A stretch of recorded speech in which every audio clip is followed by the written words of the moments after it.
Iya. Baik, Assalamualaikum warahmatullahi wabarakatuh. Halo semuanya, perkenalkan kami dari kelompok 5 yang pada kesempatan kali ini kami akan mempresentasikan hasil proyek kami dengan judul implementasi model regresi dalam prediksi kadar lemak tubuh. Baik, jadi ini ada anggota kami, ada saya sendiri Desi Nurulita, kemudian ada kedua teman saya yaitu Firda Khairunisa dan Galia Aji Sabdaraya. Baik, memasuki bagian latar belakang dan tujuan. Jadi, presentasi lemak tubuh ini merupakan parameter krusial dalam dunia kesehatan dan kebugaran. Namun, pengukurannya seringkali memerlukan alat laboratorium yang mahal atau tenaga ahli. Nah, adapun untuk tujuannya ini adalah untuk mengeksplorasi hubungan antara berbagai variabel kemampuan fisik dengan komposisi lemak tubuh. Selanjutnya, silakan. Baik, selanjutnya ada deskripsi dataset. Dataset yang kami gunakan di sini adalah body performance data yang kami ambil dari Kaggle. Dataset tersebut memiliki 13.393 baris dan juga 12 kolom dengan fitur-fitur fisik seperti usia, tinggi, berat badan, hingga performa atletik seperti jumlah sit up. Kemudian fokus penelitian kami adalah memprediksi body fat sebagai variabel target. Next.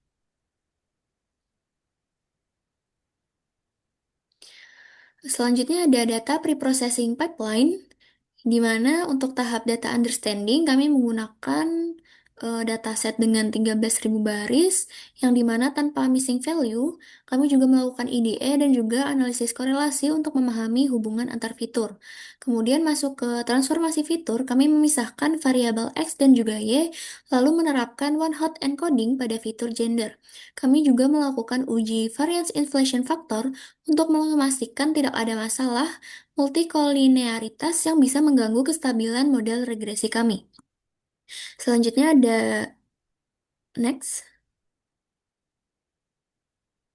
Selanjutnya ada penanganan outlier dan juga scaling, di mana kami menangani outlier menggunakan metode EQR dan juga menstandarisasi skala data dengan standar scaler.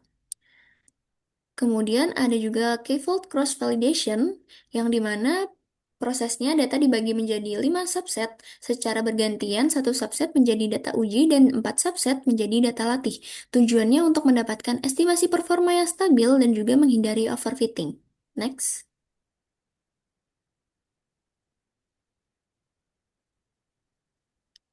Kemudian masuki metodologi dan juga model. Jadi model yang kami gunakan di sini ada tiga. Yang pertama ada linear regression yang kami gunakan sebagai baseline model. Ini punya kelemahan yang dia itu sangat sensitif terhadap outlier dan juga multikolinearitas jika dibandingkan dengan model lainnya. Kemudian untuk model lain kami menggunakan ridge regression. Model ini memberikan stabilitas lebih tinggi karena mampu menangani hubungan antar fitur yang terlalu kuat tanpa harus menghapusnya. Jadi semua fitur fisik tetap dipertahankan namun modelnya lebih tangguh dari regresi biasa. Kemudian yang terakhir ada lasso regression, di mana keunggulannya adalah kemampuan seleksi fitur otomatis yang bisa menolkan koefisien fitur yang dianggap tidak relevan. Ini memberikan kesederhanaan model yang tidak dimiliki oleh linear maupun ridge. Selanjutnya akan dilanjutkan oleh teman saya.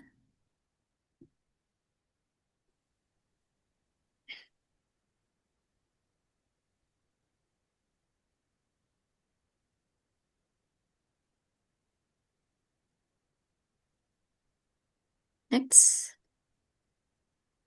Baik, di sini ada experimental log yang mana kami mencoba semua model dari model linear regression, kemudian ridge, kemudian lasso. Nah, untuk ridge dan lasso itu kami hypertuning yang mana dari alpanya 0,01 sampai 500. Nah, untuk linear regression sendiri itu adalah baseline yang performanya cukup baik. Dilihat dari R kuadratnya yaitu 0,73. Ini eh, merupakan model yang baik. Kemudian ada ada model Rich yang mana untuk alpha kecil 0,01 sampai 1,0 itu masih identik performanya dengan linear regression.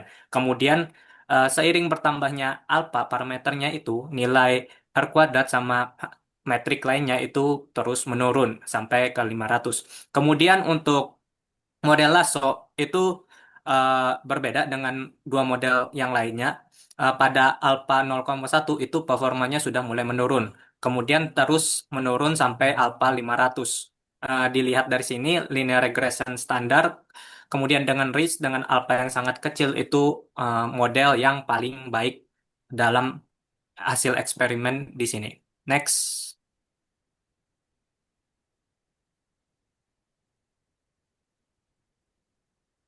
Nah, eh, tadi saya sudah bilang, tadi kami sudah mencoba kalau kami sudah mencoba model linear regression, kemudian ridge regression, sama lasso regression. Nah, dari ketiga ini didapatkan nilai R2 yang sangat identik, yaitu 0,72 sampai 0,73. Kemudian untuk nilai metrik MAE-nya itu rata-rata berada di sekitaran 2,91%, yang mana ini menunjukkan kesalahan prediksi yang sangat rendah dan juga akurasi yang tinggi. Untuk generalisasi ini konsisten karena memakai 5-fold cross validation yang membuktikan model itu stabil dan juga bebas dari overfitting. Next.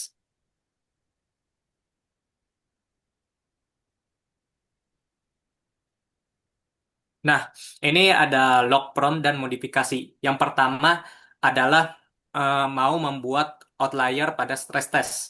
Nah, di sini kami menanyakan AI-nya bagaimana cara membuat outlier stressnya. Kemudian AI menyarankan untuk menggunakan batas berbasis min dengan standar deviasi yaitu min tambah 5 kali eh, STD. Tapi di sini kami mengubahnya menjadi 2 kali STD karena batas 5 STD tadi itu menyebabkan penurunan performa model yang sangat signifikan bahkan pada 5% yang mana langsung ke negatif. Oleh karena itu kami langsung memakai yang dua untuk melihat apakah 5%-nya itu langsung negatif atau tidak. Kemudian untuk menentukan noise stress-nya itu AI menyarankan sebesar 0,05, tapi kami perluas lagi menjadi 0 sampai 0,30. Nah, yang terakhir ada eh, pertanyaan untuk stres apakah perlu semua model? AI menyarankan iya, cuman kami di sini memilih tiga model terbaik dari linear regression, kemudian Ridge dan Lasso. Next.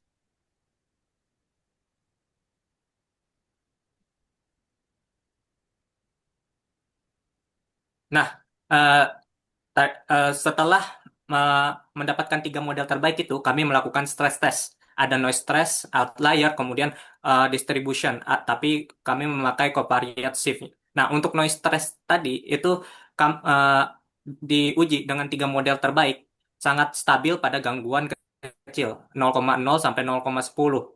Nah, dengan RMSE antara 3,78 sampai 3,79. Namun terjadi lonjakan error yang terjadi pada level 0,40 yang mana menjadi 4,25 sampai 4,27. Kemudian pada outlier stress, hasil yang kami dapatkan yaitu pada outlier 10% nilai R2 R kuadratnya anjlok sampai angka negatif. Kemudian untuk covariate shift-nya pada pergeseran kecil 0,5 itu cukup robust dengan R kuadrat 0,59. Kemudian di sedang itu R kuadratnya 0,18 mulai menurun dan tidak dapat diandalkan. Kemudian untuk yang pergeseran sangat besar itu nilai R kuadratnya menjadi negatif yaitu model gagal total. Next. Ya, baik, memasuki bagian terakhir yaitu kesimpulan. Berdasarkan hasil eksperimen, model regresi linear mampu memprediksi persentase lemak tubuh dengan cukup baik dengan skor R2 itu kurang lebih 0,73 dan MAE itu kurang lebih 2,91. Linear regression dan ridge regression menunjukkan performa yang hampir identik, menandakan hubungan fitur yang cenderung linear. Sedangkan lasso sedikit menurun karena mengeliminasi fitur yang masih relevan. Hasil five-fold cross-validation menunjukkan model yang stabil dan memiliki generalisasi yang baik.